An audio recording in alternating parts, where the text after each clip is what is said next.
Today I am making our very own Nankhatai with wheat flour. These Nankhatai have turned out really well. In a bowl, take half cup melted ghee, half cup powdered sugar. Mix until it well combined. Nankhatai gets its melt-away texture precisely because it contains a higher proportion of ghee than other biscuits. Now add 1 cup wheat flour, 1/3 cup gram flour or besan, 1 teaspoon baking powder, 1/4 teaspoon baking soda. Sift them well. Now add freshly crushed cardamom.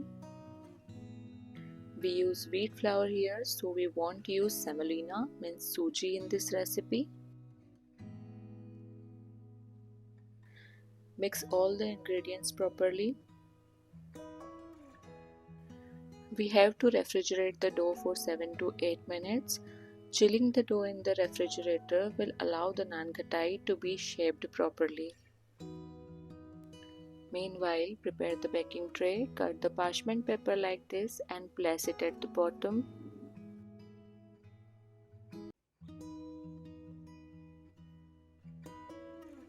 The dough is ready. Now make Nankhatai balls. Make the Nankhatai balls with your hands and press it firmly.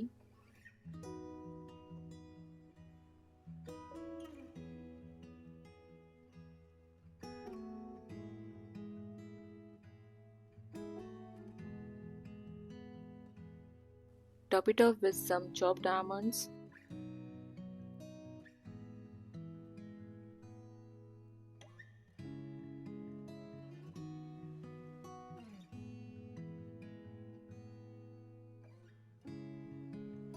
Bake at 180 degrees Celsius for 13 to 14 minutes on microwave convection mode. We don't need to preheat the microwave. Keep an eye on your Nankhatai after 10 minutes because every microwave is different, so time may vary by 2-3 minutes. Look at the color, our Nankhatai are ready. Let them cool completely in the baking tray. Look at the texture, so soft.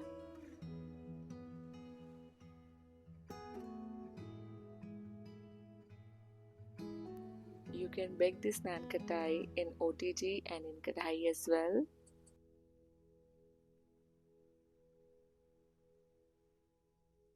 Try it and you will not regret.